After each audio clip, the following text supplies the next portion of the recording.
Crunchy beans and packed full of flavor. You can use this as a main or an appetizer. It's really up to you and it's a must try.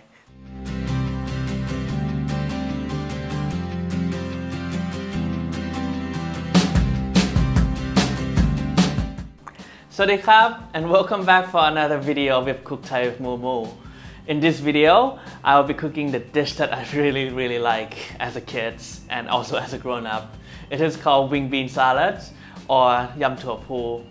It has very complex flavor, and with the wing bean, it creates very good crunchy texture to the dish. So of all of these ingredients, I would say the dry chili is really just for garnish, and yeah, it's just for decoration. This fried shallot, on the other hand, is pretty good in terms of its taste. I'm cheating a little bit here because I'm using a pre-fried one.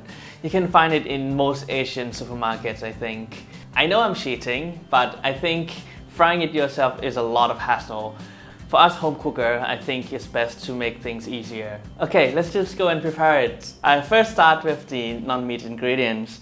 I have lamb here. Just one is enough, I think, because this one is big. You'll probably need around 2 to 3 tablespoons of the juice. I think this one is enough for me, so we'll see. So as usual, just cut it and avoiding the center of the lamb because that's where the hardest fibers are and also the pits. We just don't want to use this thing.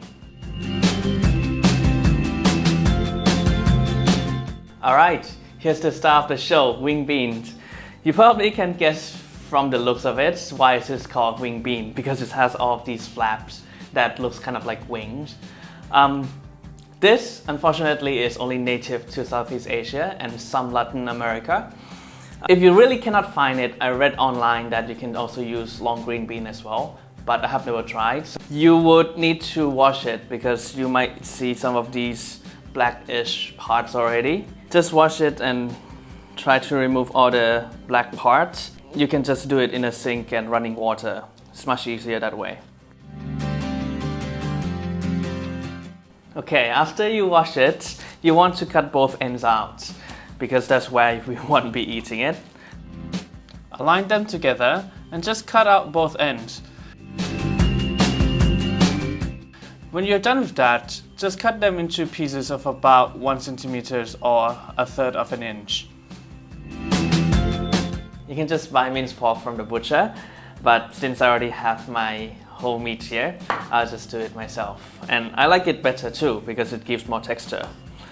So just first cut it into a more manageable size. Just use a cleaver for this task because it's much more sturdier. Alright, only one last thing before we move to the kitchen. The shrimp. I'm using the frozen shrimp today because the fresh ones are not as big. I like these bigger ones. For this dish, you don't need the head at all, but you can also maintain it for better looks. I normally don't really do it for this dish, so I'm going to just remove it. And of course, we're going to peel it too, but just leave out the tail because it will make it look nicer.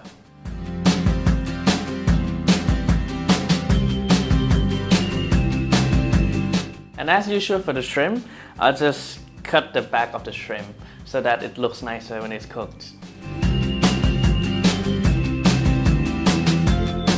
I already have the pot of water here boiling while we're prepping the ingredients. You can see now that it's boiling, so I will start by putting in the egg. We'll be boiling it for 7 minutes more or less because we still want the yolk to be a little bit runny, so I'm just gonna go ahead and put it in.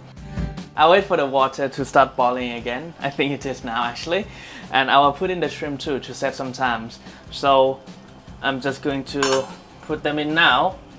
Cook the shrimp for about 1 minute or so and remove it from the pot, but leave the egg.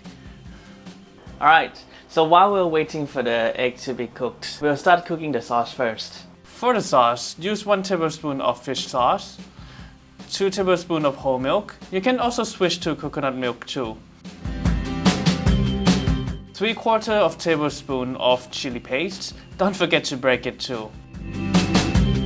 2 tablespoons of lime juice. And 1 teaspoon of sugar. If you like, you can add some chopped shallot in too, but I don't like it uncooked, so I don't put it in. There's one more thing that you have to put in the sauce, which is the pork here.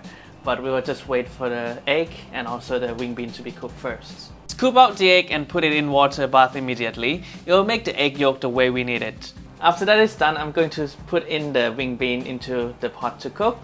For this one, we only want it to be cooked for about 90 seconds, maybe 80 if you're slow in putting it out. Put it in and close the lid to allow the water to keep boiling. After 90 seconds, remove it from the pot and put in a cold water bath. This will help the bean to keep its crunchiness.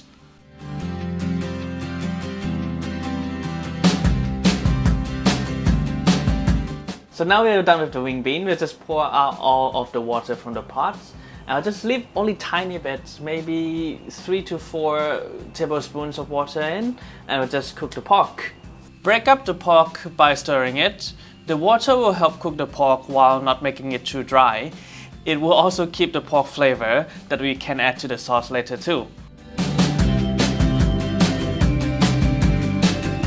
Now that the pork is cooked, we'll be putting it into our sauce here. We'll use the liquid from the pork as well because it contains some flavor. And also our sauce now is a bit concentrated, so we need to dilute it down.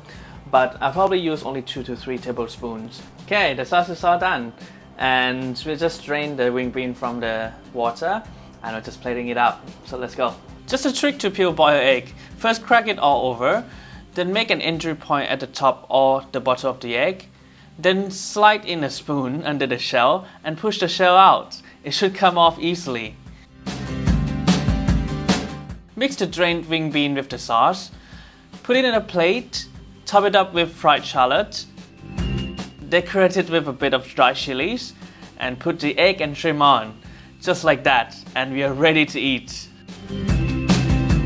As always, if you like this video, please click like and don't forget to subscribe to my channel for my future video. I'll see you next time. สวัสดีครับ